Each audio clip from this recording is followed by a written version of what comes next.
Assalamualaikum warahmatullahi wabarakatuh.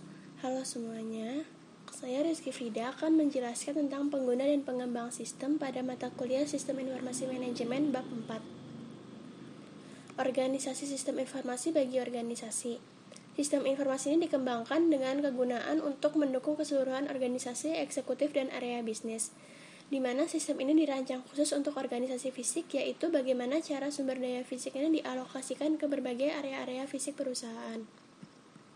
Sumber daya informasi ini dibagi menjadi peranti keras komputer, peranti lunak komputer, spesialis informasi, pengguna fasilitas, basis data, dan informasi.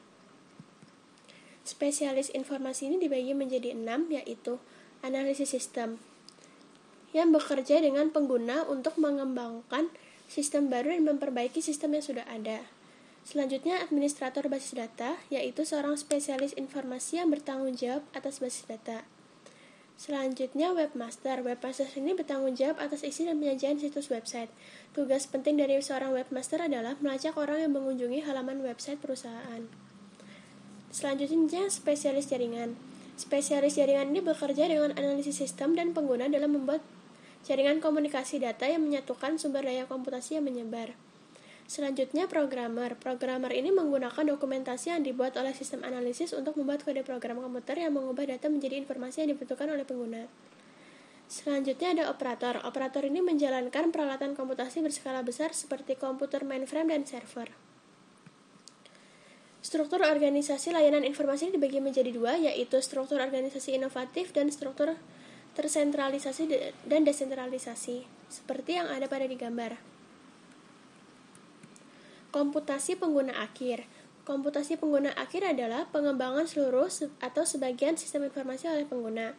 Pengguna akhir ini timbul karena disebabkan oleh 4 pengaruh utama, yaitu dampak pendidikan komputer, antrian layanan informasi, murahnya peranti keras, dan peranti lunak yang siap pakai. Selanjutnya ada keuntungan komputasi pengguna akhir dan risiko komputasi pengguna akhir. Keuntungan komputasi pengguna akhirnya ada 2, yaitu menyamakan kemampuan dan tantangan dan mempersempit jarak komunikasi. Selain itu ada risiko juga, yaitu sasaran sistem yang buruk, sistem yang dirancang dan didokumentasikan dengan buruk, penggunaan sumber daya informasi yang tidak efisien, hilangnya integritas data, hilangnya keamanan, dan hilangnya kendali. Kriteria pendidikan pengetahuan dan keahlian yang dibutuhkan untuk karir di bidang layanan informasi. Pengetahuan pengembangan sistem. Pengetahuan adalah sesuatu yang dapat dipelajari baik melalui mata kuliah formal maupun melalui upaya sendiri seperti membaca dan mengamati. Pengetahuan ini dibagi menjadi 4, yaitu pengetahuan komputer, pengetahuan informasi, teori sistem, dan pembuatan model sistem. Selanjutnya ada keahlian pengembangan sistem. Keahlian pengembangan sistem ini ada 4, yaitu keahlian komunikasi, kemampuan analitis, kreativitas, dan kepemimpinan. Selanjutnya, otomatisasi kantor. Otomatisasi kantor adalah penerapan otomatisasi seperti teknologi komputer pada pekerjaan kantor.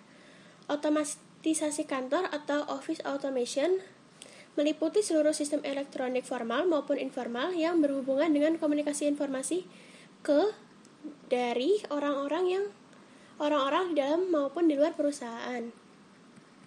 Selanjutnya ada kantor maya. Kantor maya ini mengakui bahwa pekerjaan kantor ini dapat dilakukan hampir di seluruh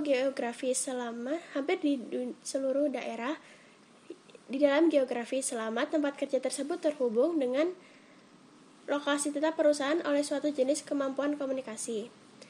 Telecommuting. Keuntungannya adalah fleksibilitas yang diberikan dalam menjadwalkan tugas-tugas pekerjaan sehingga tugas pribadi akan diakomodasi. Selanjutnya, hoteling. Keuntungannya adalah pemanfaatan sumber daya dan ruangan yang lebih efektif dan fokus yang lebih baik pada apa yang dibutuhkan untuk mendukung personel kantor. Keuntungan dan kerugian kantor maya. Keuntungannya ada 4, yaitu biaya fasilitas yang lebih rendah, biaya peralatan yang lebih rendah, berkurangnya penghentian pekerjaan, dan kontribusi sosial. Kerugiannya ada 2, yaitu moral yang rendah, kekhawatiran akan risiko keamanan. Organisasi maya. Organisasi maya adalah operasi keseluruhan perusahaan yang dirancang sehingga menjadi tidak terikat pada lokasi-lokasi fisik.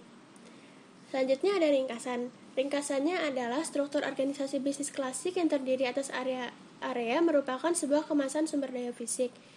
Spesialis informasi dan pengguna sebuah perusahaan mencerminkan sumber daya informasi yang berharga. Pengguna ini memiliki tingkat pengetahuan komputer dan pengetahuan informasi yang berbeda, dan perbedaan ini akan menimbulkan variasi tingkat dukungan yang diberikan oleh para spesialis informasi. Cukup sampai sekian, terima kasih.